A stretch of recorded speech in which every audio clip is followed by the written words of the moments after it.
Hello everyone, welcome to all next exam.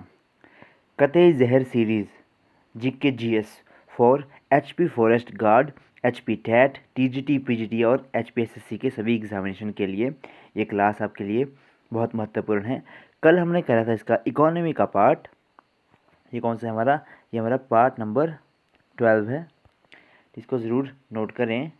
Part number #12 12 number की class है हमारी। इससे पहले की 11 क्लासेज आपको प्लेलिस्ट में मिल जाएंगी, तो वहाँ पे जाके चेक कर सकते हैं।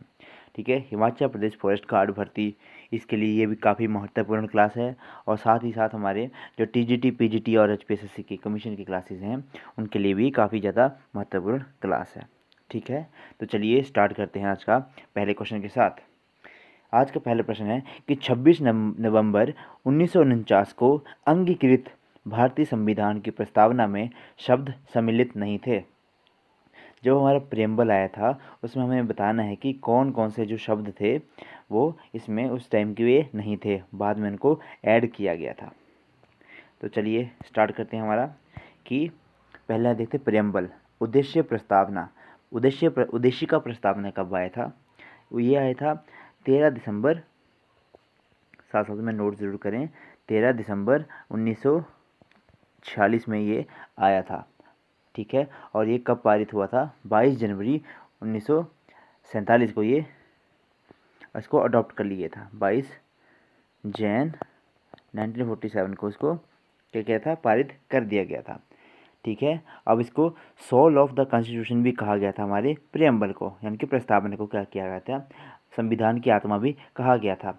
अब इसमें हम संशोधन कर सकते हैं या नहीं कर सकते हैं? आज तक कितनी बार इसमें संशोधन हुआ? ये क्वेश्चन भाई हमारे अभी कौन सा एग्ज़ाम हुआ? अभी ट्रैफिक इंस्पेक्टर में आया था कि हमारी उद्देशिका में कि आज तक कितना बार इसमें क्या बोलते हैं इसको, संशोधन। हाँ, संशोधन कितनी बार किया गया? तो आज तक प्रस्तावना में सिर्फ एक बार संशोधन किया गया। यही हमारी प्रस्ताव उद्देशिका यानी कि हमारा प्रेम्बल। ठीक है, अब केशवानंद भारती केस हुआ था 1973 में। उसके बाद जजमेंट आया था कि 13 जजेस की बेंच बैठी थी, आज तक की सबसे बड़ी बेंच, और उनके अकॉर्डिंग क्या था कि संविधान में हम संशोधन कर सकते हैं, लेकिन उनके जो मूल संरचना है उसको छेड़छाड़ नहीं कर सकते।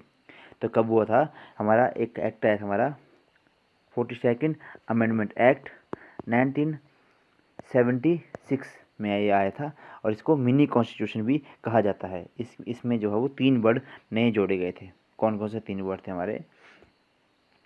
एक था हमारा सोशल, समाजवाद, इंटीग्रेटेड, और हमारा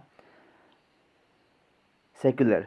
यानी कि इसमें हमारे समाजवाद, पंथ निरपेक्ष और अखंडता, ये तीनों वर्ड जो थे जोड़े गए थे। ये हमारा वर्ड जो था वो नहीं जोड़ा गया था। यानी कि इसका हमारा सही ऑप्शन आएगा 1, 2 एंड 3, यानी कि ऑप्शन नंबर ए इसका सही आंसर है। ये हमारी प्रस्तावना हम भारत के लोग। अब इसमें क्वेश्चन आता है कि सोर्स ऑफ पावर हमारे कॉन्स्टिट्यूशन का क्या है? वो हमारा क्या है? भारत के लोग। और हमने ये संविधान जो खुद को दिया है, यानी कि लिखा है यहाँ पे हम भारत के लोग, भारत के एक संपूर्ण प्रभुत्व संपन्न समाजवादी पंथ निरपेक्ष लोकतंत्रात्मक और गणराज्य। कई बार ये सारे वर्ड जो है ना आपको अरेंज करने में आ जाते हैं कि इनको अरेंज करो किस किस तरह से हमारे प्रेम्बल में ये वर्ड ऐसे डाले गए हैं। ठीक है, और कौन कौन से वर्ड हैं? जैसे न्याय है, स्वतंत्रता, समानता, समता है, यहाँ पे समता, गरिमा, एकता, अखंडता, बंधुत्व, ये सारे क्वेश्चन में जो है डायरेक्ट आते हैं। और नंबर ये सबसे इम्पोर्टेंट 26 नवंबर 1949 को हमारा संविधान दिवस भी इसी दिन मनाया जाता है। ठीक है, ये थे हमारे कुछ संविधान से रिलेटेड क्वेश्चन, हमारे प्रेम्बल से रिलेटेड कुछ क्वेश्चन। नेक्स्ट हमारा, निम्नलिखित में से कौन भारतीय संविधान की प्रस्तावना में उल्लेखित नहीं है? सामाजिक न्याय भी है, आर्थिक न्याय भी है, राजनीतिक न्याय भी है, लेकिन हमारा धार्मिक न्याय नहीं है। ठीक है, नेक्स्ट हमारा इससे रिलेटेड कुछ, इसमें ज़्यादा रिलेटेड नहीं क्योंकि इसमें मैंने आपको सारा बता दिया। ठीक है, चलिए नेक्स्ट देखते हैं कि निर्धनता का दुष्चक्र की अवधारणा संबंधित है।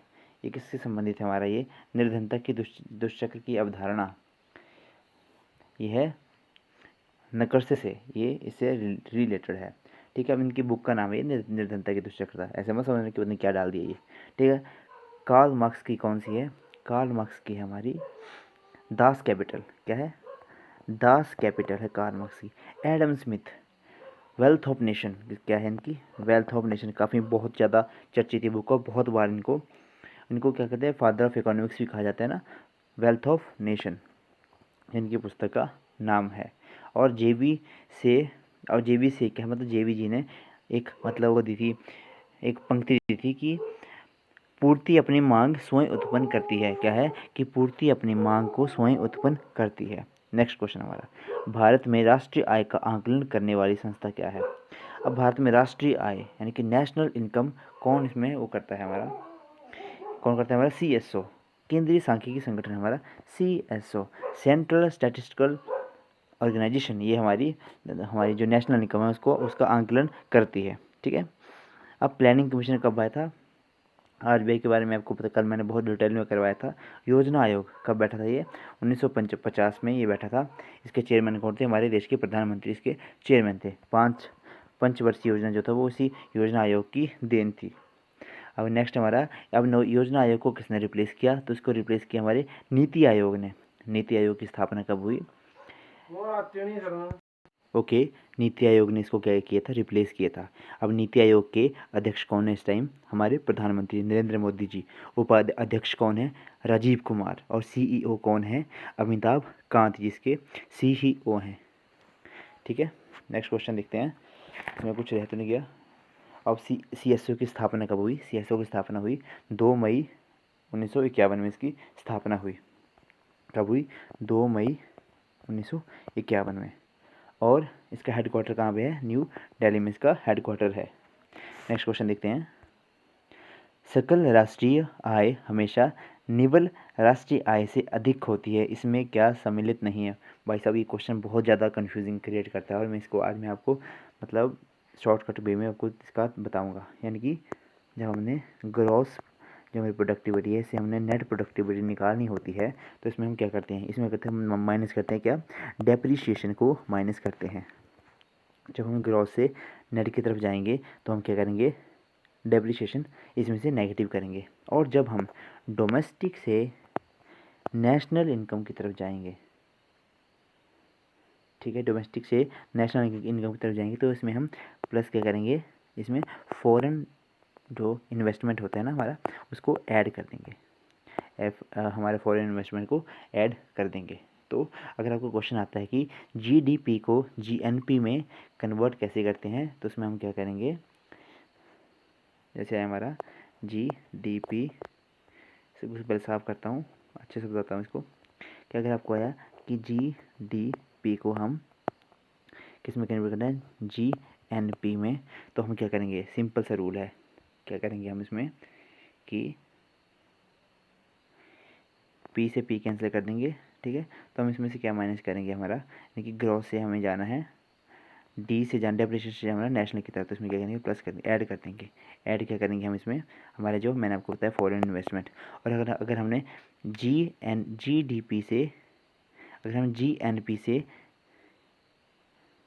क्या है हमारा, अगर हमने GNP से, ग्रॉस नेशनल प्रोडक्टिविटी से, अगर हमने नेट प्रोडक्टिविटी में जाना है, यानी कि GNP से NNP में जाना है, तो हम इसमें क्या करेंगे, लेकिन दोनों को काट देंगे, तो बचा हमारा ग्रॉस और नेट। तो मैंने आपको क्या बताया कि जब ग्रॉस से नेट में जाएंगे तो हम माइनस क्या करेंगे, डेप्रिशिएशन माइनस कर देंगे। ठीक है, सीधा इसमें है, सीधा आंसर इसका है। तो इसका हमारा ऑप्शन, इसमें ऑप्शन क्या है हमारा, विदेशी आय क्या करेंगे, अप्रत्यक्ष कराए, तो उसमें हम क्या करेंगे, जो मूल्य ह्रास है इसको क्या करेंगे, माइनस कर देंगे। ठीक है। तो चलिए नेक्स्ट क्वेश्चन देखते हैं, निम्नलिखित में से कौन सी मिश्रित खेती की प्रमुख विशेषता है। 4 ऑप्शन है आपके पास कि मिक्स्ड जो ये एग्रीकल्चर है उसको हम, किसकी क्या प्रमुख विशेषता है, नकदी और खाद्य फसलों की एक साथ, ये तो एक ही बात होगी। 2 या 2 से अधिक फसलों को एक साथ उगाना, ये भी एक बात होगी। उपयुक्त शब्द, ये भी एक बात। जब हम पशुपालन व फसल उत्पादन को एक साथ करते हैं तो हमारी क्या आती है, मिक्स्ड एग्रीकल्चर हम उसको बोलते हैं। नेक्स्ट क्वेश्चन, 14वें वित्त आयोग के अध्यक्ष निम्न में से कौन थे। 14वां वित्त आयोग, अब तो 15वां वित्त आयोग भी आ चुका है, लेकिन 14वें में आपको बताता हूँ कि हमारे फाइनेंस कमीशन आर्टिकल नंबर 282, तो इसमें मैं आपको बताता हूँ कि हमारे 14वें वित्त आयोग कौन थे। तो चलिए फर्स्ट हमारा जो पहले वित्त आयोग थे वो थे हमारे के.सी. न्योगी, हमारे फर्स्ट। वाई.वी. रेड्डी थे हमारे 14वें वित्त आयोग, ठीक है। और N.K. सिंह हमारे 15वें वित्त आयोग हैं, जो इस टाइम के हैं 15वें फाइनेंस कमिश्नर, वो कौन है हमारे N.K. सिंह। यहाँ से क्वेश्चन इसका आ सकता है। नेक्स्ट क्वेश्चन देखते हैं। और इनका कार्यकाल 5 वर्ष का होता है, ठीक है।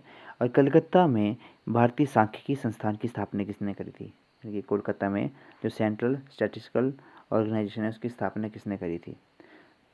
तो अगर ये आता है आपको तो आप क्या करोगे, इसमें करी थी हमारे पी.सी. महालनोबिस ने इनकी कलकत्ता में स्थापना करी थी। अब ये पी.सी. महालनोबिस कौन थे? अगर आपने थोड़ी बहुत भी इकोनॉमी पढ़ी तो इसका इनका नाम आपने पढ़ा होगा सेकंड 5 ईयर प्लान ने। सेकंड 5 ईयर प्लान किसके द्वारा लाया गया था, मतलब जो मॉडल था वो किसके द्वारा तैयार किया गया था? वो पी.सी. महालनोबिस ने तैयार करा था। और इन्हीं के बर्थडे पर 26 जून को नेशनल सांख्यिकी दिवस मनाया जाता है, यानी कि नेशनल स्टैटिस्टिकल डे 29 जून को मनाया जाता है इन्हीं के बर्थडे के उपलक्ष्य में। और इसका हेडक्वार्टर कहाँ पे है? कोलकाता में इसका हेडक्वार्टर है। आज का हमारा लास्ट क्वेश्चन है ये, लास्ट क्वेश्चन ये है, 1-2 क्वेश्चन और है कि इकोनॉमिक सर्वे किसके द्वारा प्रकाशित किया जाता है? काफ़ी घुमावदार क्वेश्चन है कि इकोनॉमिक सर्वे किसके द्वारा प्रकाशित किया जाता है? प्रकाशित कौन करती है? हमारी वित्त मंत्रालय, फाइनेंस मिनिस्ट्री इसको प्रकाशित करती है। और ये बजट से एक दिन पहले लाया जाता है। और किसके द्वारा ये तैयार किया जाता है? ये तैयार किया जाता है मुख्य आर्थिक सलाहकार। किसके द्वारा? मुख्य आर्थिक सलाहकार के द्वारा ये तैयार किया जाता है। और इस टाइम के मुख्य आर्थिक सलाहकार कौन है? सुब्रमण्यम साहब, ठीक है। कौन से? सुब्रमण्यम साहब इस टाइम के हमारे मुख्य आर्थिक सलाहकार हैं। इसका आंसर वित्त मंत्रालय हो गया। नेक्स्ट क्वेश्चन है, सकल घरेलू प्रसन्नता की अवधारणा विकसित की है? यानी कि कौन सी हमारी हैप्पीनेस जो थी, हमारे हैप्पीनेस की अवधारणा किसके द्वारा विकसित करी थी? एक ही कंट्री है हमारी भूटान, हमारा पड़ोसी है। वहाँ पे मतलब जो कोई कितना अमीर है वो किस किस हिसाब से उसका वो आंकलन किया जाता है कि वो कितना खुश है।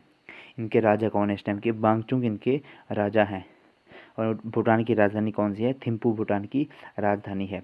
वर्ल्ड हैप्पीनेस डे कब मनाते हैं? 20 मार्च को हम वर्ल्ड हैप्पीनेस डे मनाते हैं। और वर्ल्ड हैप्पीनेस इंडेक्स में भारत का रैंक कितना है? 139 भारत का इसमें रैंक है। और नल्ला पाकिस्तान का रैंक कितना है इसमें? 105।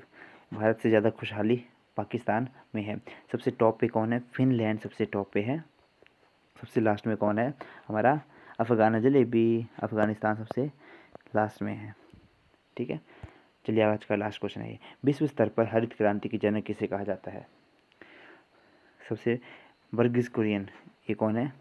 व्हाइट रेवोल्यूशन के जनक। MS स्वामीनाथन, ये है भारतीय हरित क्रांति के जनक, भारतीय हरित क्रांति के जनक MS स्वामीनाथन। और नॉर्मन बोरलॉग कौन है? ये है हमारे विश्व स्तर पर यानी कि इंटरनेशनल वर्ल्ड लेवल पर हमारे हरित क्रांति के जनक कौन है? Norman Borlaug. भारत पर MS Swaminathan, Verghese Kurien, white revolution के जनक। ये थे आज के हमारे। और व्हाइट ग्रीन हमारे इसमें एक और बताता हूँ कि कब आई थी ये? 1969 के आसपास ये आई थी हमारी ग्रीन रेवोल्यूशन। और कौन कौन से प्रांत थे? पंजाब, हरियाणा, राजस्थान का ऊपरी भाग और उत्तर प्रदेश का कुछ भाग इसमें करा गया था। और गेहूँ और चावल की मतलब इसमें मेनली खेती करने पे जोर दिया गया था। हाइब्रिड सीड यहाँ पे यूज़ करने की बात करी गई थी। This is all for today. I hope आपने इकोनॉमी के क्वेश्चन अच्छे से नोट किए होंगे। तो इसी के साथ वीडियो को करना लाइक, शेयर और चैनल को करना subscribe. Thank you and have a nice day.